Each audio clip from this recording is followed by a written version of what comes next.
Olá, sejam todos e todas bem-vindas ao nosso canal Capoeira Pedagógica, Conhecimento e Movimento. Eu sou Jefferson Nogueira, conhecido na capoeira como Paradinha, do grupo Zabelê Capoeira Juiz de Fora, Minas Gerais. Vamos dar continuidade então ao estudo da obra do mestre Xarel, Capoeira na Universidade, uma trajetória de resistência.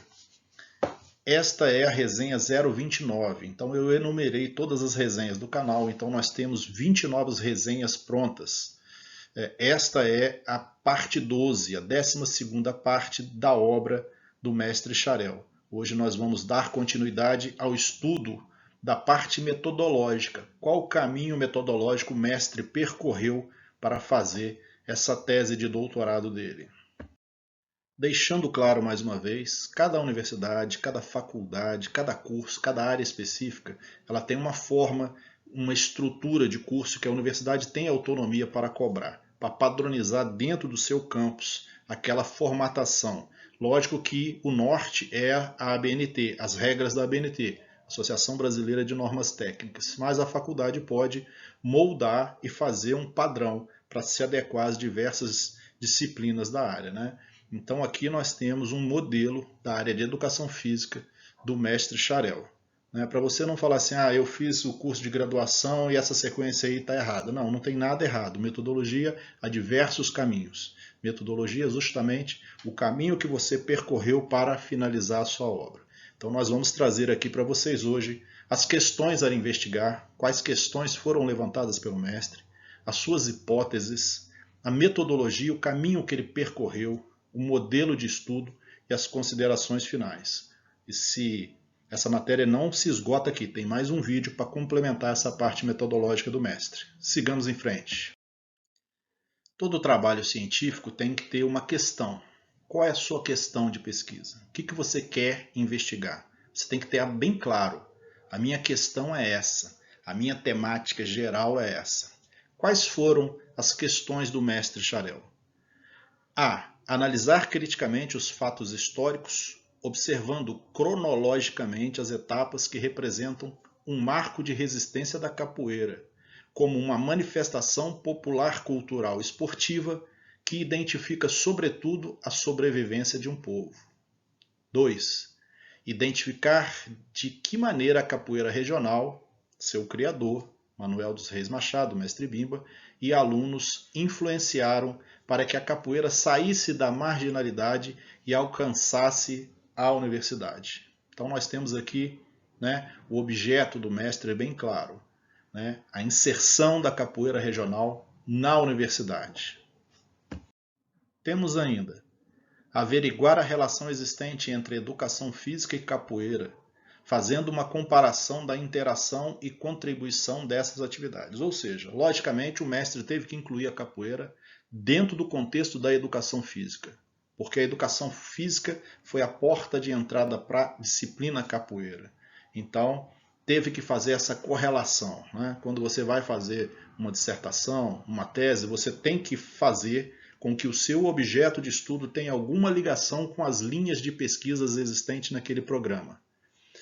Segundo, analisar os fatores que levaram a capoeira, uma manifestação popular cultural e marginalizada, a se transformar em esporte nacional. Levantar aspectos positivos e negativos dessa transformação. Apresentadas as questões de pesquisa, todo pesquisador tem que ter uma hipótese que justifique a necessidade de se fazer a pesquisa. Então essa hipótese, no transcorrer da pesquisa, ela pode ser confirmada ou refutada ao final. Não necessariamente tem que ser confirmada, não necessariamente tem que ser refutada, pode-se achar uma terceira via. Qual é a hipótese de mestre Xarel diante das questões de pesquisa apresentadas anteriormente? Qual que é a hipótese dele? A hipótese dele é que a capoeira conquista o meio acadêmico pelo reconhecimento de professores e alunos quanto ao seu valor para uma educação integral, desde que contemple fortemente o aspecto da resistência de um povo subalterno que resiste às opressões e ao tempo, valorizando seus jogos, folguetos, crenças, arte, música, expressão corporal e cultura. Sua finalidade Precípua é o pleno direito de exercer a liberdade. Então o mestre tem uma hipótese que a capoeira conquistou o meio acadêmico. Por quê?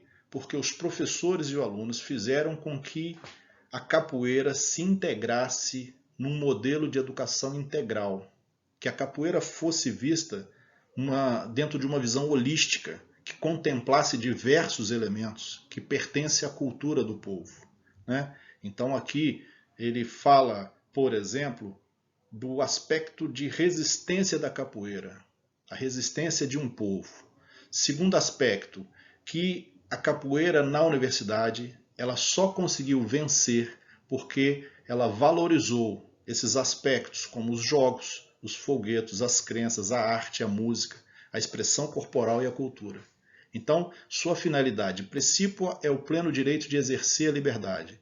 Então, a capoeira conquista o meio acadêmico porque ela adentra nesse espaço demonstrando que a sua prática está correlacionada com a liberdade de um povo oprimido. Então, a capoeira ela não é simplesmente uma atividade física qualquer.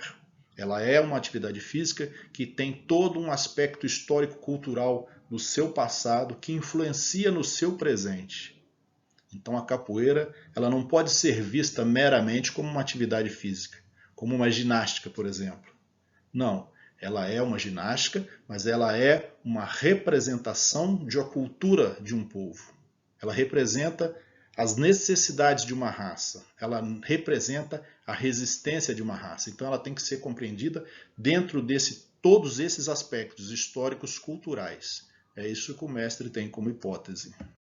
Metodologia. Grosso modo, metodologia é o caminho percorrido entre a elaboração das questões iniciais, a elaboração da hipótese, a busca por elementos que consigam confirmar essa hipótese inicial. Quais os caminhos que o mestre percorreu? Ele explica na página 124. Essa etapa ocupa-se dos procedimentos metodológicos aplicados à presente investigação. A primeira seção classifica o estudo.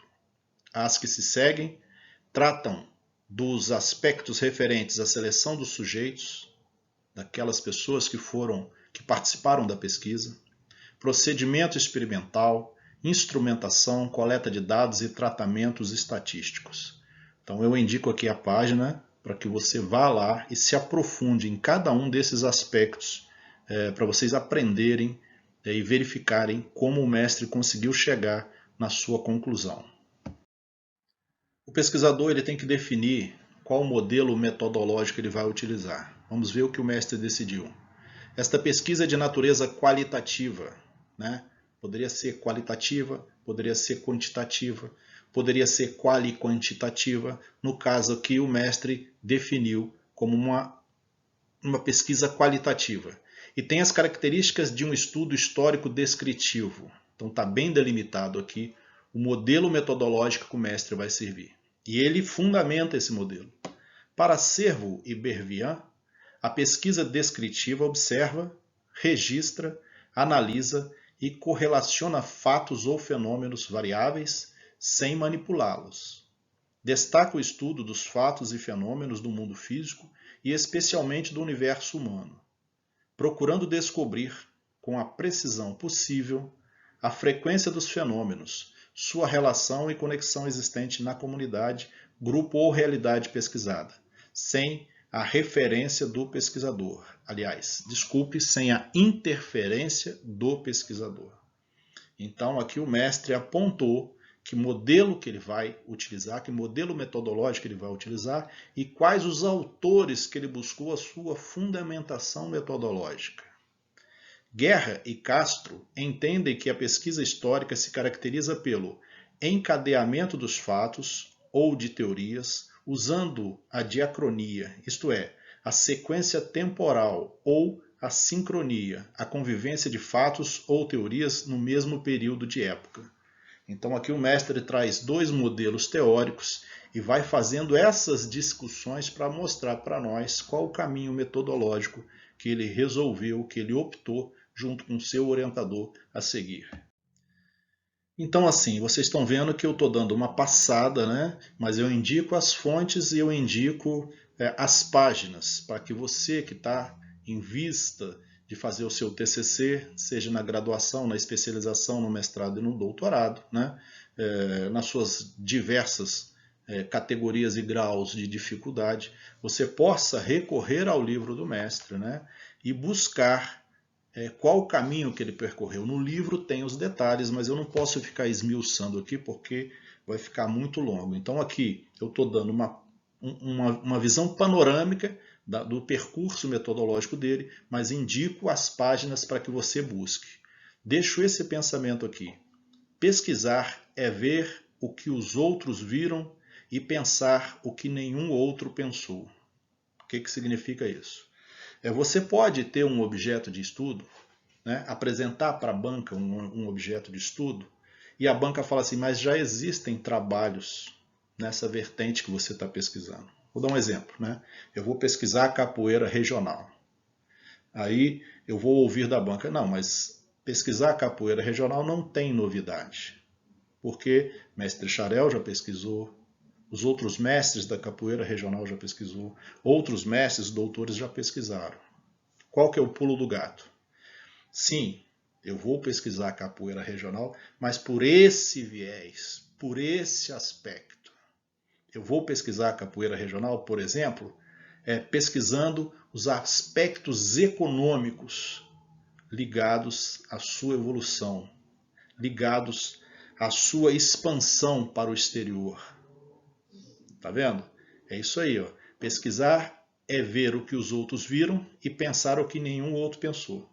Para isso, o que você tem que fazer? O que eu chamo em pedagogia de estado da arte. Você faz uma pesquisa sobre tudo que já falaram daquele objeto de estudo que você pretende estudar. Você viu, você leu o máximo de informações possíveis. Aí você vai ter certeza na hora de você falar para a banca, na hora de você convencer o seu orientador. Olha, eu sei que já existem 50 trabalhos falando de capoeira regional, mas nenhum deles abordou a capoeira regional por esse viés, por esse lado da perspectiva econômica. Só um exemplo, tá, gente? Então, é isso. Você pode falar de assuntos que já falaram, desde que você apresente uma forma específica, uma forma diferenciada. Pesquisar é ver o que os outros viram e pensar o que nenhum outro pensou. Grande dica. Abraço.